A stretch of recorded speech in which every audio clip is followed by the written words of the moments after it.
Саламатсыңдар ма балалар? Саламатсыз ба, апай? Отыра қойыңдар. Бүгінгі сабағымызды бастамас бұрын барлығымыз ортаға шығып, кәнки барлығымыз менің қасыма келейікші. Менің мықты жерім деген бүгін психологиялық жаттығумен бастаймыз. Әрбір адамның дүниеге келген кезде өзіне тән бір мықтылығы болады, балалар? Енді соны қайсымыздың қай жеріміз мықты? Соны айтып өтейікші. Мен би өнеріне мықтымын. Жұлдызай би өнеріне мықты, Қазына? Ал мен спорт өнеріне мықтымын. Өте тамаша. Арайлым? Мен музыка өнеріне. Музыка өнеріне мықты екен. Керемет. Кітап оқудан мықтымын. Кітап оқудан мықты екен. Мен спорт түріне мықтымын. Спорт түріне мықты екен, Арнұр? Ал мен адамдармен тіл табысуға мықтымын. Бір-біріміздің өте мықты жерімізді білдік бізге. Ал енді біз сабақ оқуға келгенде де қандаймыз? Мықтымыз.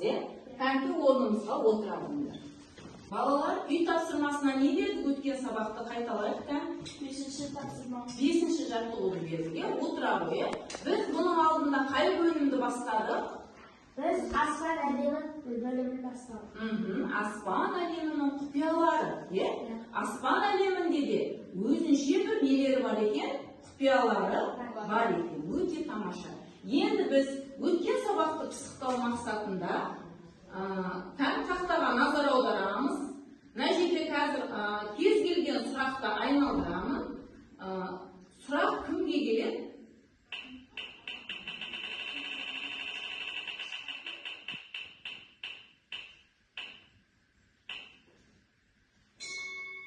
Жер өз білігін неше сағатта айналады? 24 сағатта айналады. Өте тамаша. Отырамыз. Келесі сұраққа назар аударамыз, балалар.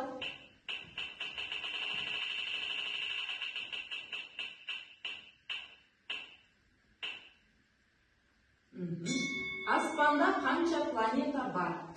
Аспанда 9 планета бар. Өте тамаша. Дұрыс па, балалар? Дұрыс, отыра қой. Мен сендерді осы тапсырмалардың ортасында мынандай жұлдызшалармен бағалап кетейін, Мысалға, дұрыс жауап Арнұрға, жарайсың, Қазынаға. Келесі сұраққа назар аударамыз.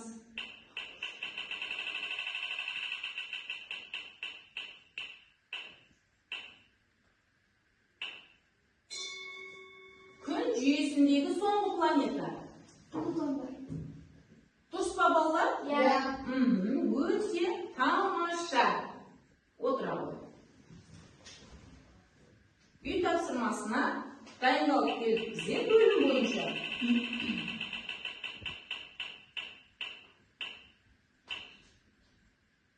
Күнге ең жақын планета? Күнге ең жақын планета Меркурий планетасы. Өте ақылды оқушы деген смайликпен бағалаймыз. Жұлдызшамен. Отыра қой. Келесі. Бізде сұраққа шықпаған бір оқушы қалды, балалар?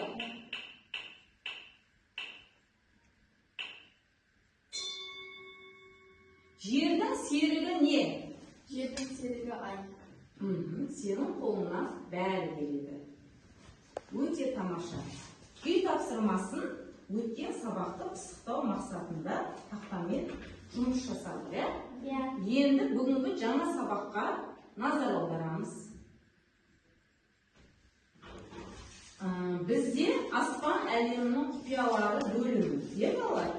Біз өткен сабақтарда күн, ай, түрлі аспан әлеміндегі нәрселерді білдік.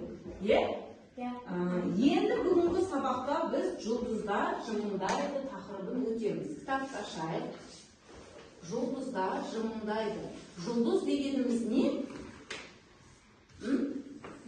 Жұлдыз деген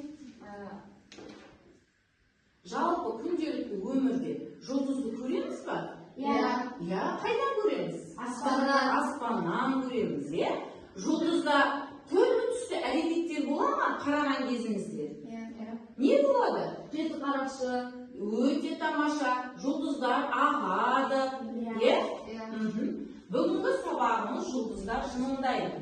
Мақсатмен танысамыз, оқылым стратегияларын қолдану, жалпы мазмұнын түсіну үшін оқу, нақты ақпаратты табу үшін оқу, төл сөз, төлеу сөз, автор сөзінің тыныс белгілерін дұрыс қолдану. Біз өткен сабақта төл сөз және автор сөзін төлеу сөзін өткенбіз. Енді соған байланысты кішкене тақтаға назар аударып жіберейік. Төл сөз бен автор сөзінің орын тәртібі мен тыныс белгілерінің сызбасы. Орын тәртібі, тыныс белгісі, мысалы, төл сөз автор сөзінен бұрын келеді. Балалар? Ал тыныс белгісі сызықша, төл сөз, үтір, сызықша, автор сөзі.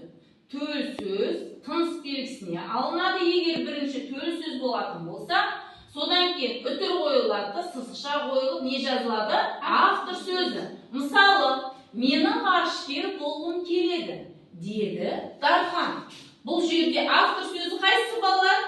Бұл жерде автор сөзі деді Дархан. Өте керемет. Отыра ғой. Келесі төл сөз автор сөзінен кейін келеді. Дархан бұлай деді. Бірінші автор сөзі. Балалар? Содан кейін барып төл сөзі сызықша арқылы жазылады да, менің ғарышкер болғым келеді. Бұл жерде Дархан бұлай деді. Автор сөзі. Балалар? Ары қарай төл сөз автор сөзінің ортасында келеді. Автор сөзі Дархан менің ғарышкер болғым келеді. Бұл жерде алдында сызықша қою арқылы төл сөзі беріледі да, үтір, сызықша, автор сөзі. Өйткені менің ғарышкер Дархан автор сөзі, менің ғарышкер болғым келеді. Деді. Оны кім айтты балалар? Дархан айтты. Өте тамаша. Автор сөзі төл сөздің ортасында келеді. Мысалы, бірінші төл сөз сызықша арқылы, үтір, сызықша, автор сөзі, сызықша, төл сөзі. Менің, деді Дархан, ғарышкер болғым келеді. Балалар? Көрдіңдер ма? Орын тәртібі арқылы тыныс белгісі қойылады екен. Тыныс белгісі тек сызықша, үтір, тырнақша арқылы не қылады? Байланысады. Балалар? Бір-бірімен. Енді осы төл сөзді төлеу сөзінің тыныс белгілеріне байланысты жаттығу жұмысын орындаймыз. Дәптермен жұмыс жасаймыз. Бүгінгі күнді жазамыз, балалар.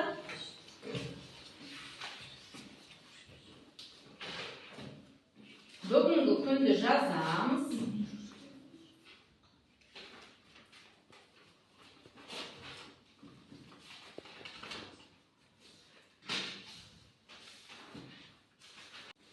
Балалар, жаңа төл сөз бен автор сөзінің тыныс белгісіне байланысты 4-ші тапсырманы орындайықшы. Төл сөзді төлеу сөзге айналдырып жаз дейді. Қан дәптерімізге 4-ші жаттығу дейміз. Төл сөзді төлеу сөзге айналдырып жазамыз, балалар? Уақытты тиімді пайдаланайық. Тамашылық жұмыс есебінде мен сендерге алдарына мынандай жұлдызша бердім. Жұлдызшаның барлығында ағылшын сөздер жазылған. Бізге қазір қазақ тілімен қосып, орыс тілін, ағылшын тілін білу міндетті, балалар? Осы ағылшын сөздерді оқимыз, оны қазақшаға аударамыз. Кән жұлдызай, тұра ғой.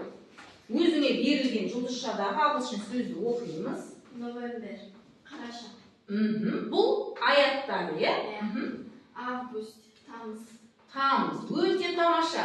Бұл жерде 2 ай аты берілген, отыра ғой. Қан арайлым. Джун, маусым. Маусым. Октобер, қазан. Қазан. Бұл жерде де аяттар берілген. Өте тамаша. Қан Раяна. Менде жануари, қаңтар, және феврари, ақпан берілген. Отыра ғой. Арнұр.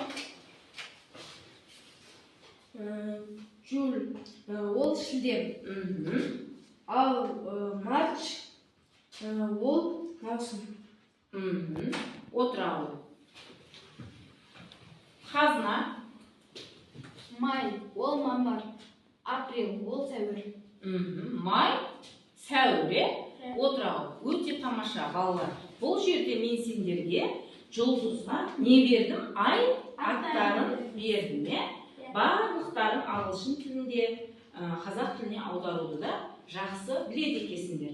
Балалар, мына жерде сендерге бағалау парағы берілген. Өздерінен жеке қызға қыз, ұлға ұл, соны үй тапсырмасынан өздеріңді үй тапсырмасы, бірінші тапсырма, әр тапсырманың қасына өзімізді бағалап отырамыз. Жарай ма балалар? Сабақтың ортасында кішкене өзімізді сергітіп сәтін жасай жіберейік. Кәдімгі орнымыздан тұрамыз. Қазір мына экранда не істейді? Соған қарап сергіту сәтін жасаймыз. Көз, шаш, құлақ, ауыз. Ал енді балалар, билеп, билеп, билеп, билеп, билеп, билеп, билеп, билеп, қол, аяқ, ей, иық. Ал енді балалар, билеп, билеп, билеп, билеп, билеп, билеп, билеп, билеп, билеп, билеп, билеп, билеп, билеп. Бірдей жасаймыз. Көз, иық, бел, тізе. Ал енді балалар, билеп, билеп, билеп, билеп, билеп, билеп, билеп, билеп, билеп, билеп, билеп, билеп, билеп, билеп, Өте тамаша. Кішкене сергіп қалдық па?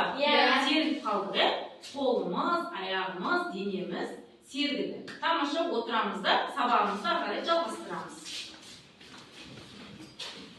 Қайсымыз тілек жазып болдық? Мен Как Жұлдызай, бүгінгі тақырыбымызға байланысты біздің бір оқушымыздың аты Жұлдызай, балалар?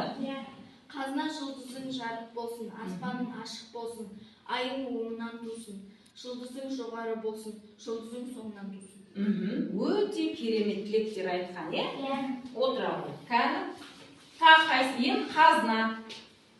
Жұлдызай, саған тілерім, аспаның ашық, жұлдызың жарық болсын, айың оңынан, жұлдызың соңынан тусын. Саған тілерім тек жақсылық. Өте тамаша. Кәні шапалағын жіберейік. Келесі Арнұр, отыра ғой. Жылдам балалар. Құрметті Райана, мен саған әрдайым жақсылық тілеймін. Бұл жерде тірек сөздерді пайдаланбақты, Арнұр тірек сөздерді пайдалануымыз керек еді ғой. Жарайды, ары қарай. Сізді жақсы көремін. Аспаныңыз ашық, жұлдызыңыз жарық болсын. Айыңыз оңынан, жұлдызыңыз соңынан тусын. Мен сізге әрқашан жақсылық тілеймін. Өте тамаша. Кәні шапалағын қойып. Тақырыпқа назар аударамыз. Тақтаға назар аударайықшы. Бүгінгі тақырыпқа байланысты сабағымызды қорытындылау мақсатында мына жерде аспан әлем суретін іліп қойған. Осыған кез келген жұлдыздың өздерін білетін жұлдыздың атын білеміз ба жұлдыздардың? Білеміз, жоқ айтпаймыз. Өзіміз алдымыздағы стикерге жазып, тақтадағы аспан әлеміне әкеліп жапсырамыз. Кәнекей кім бірінші әкеледі екен? Жылдамдық танытамыз.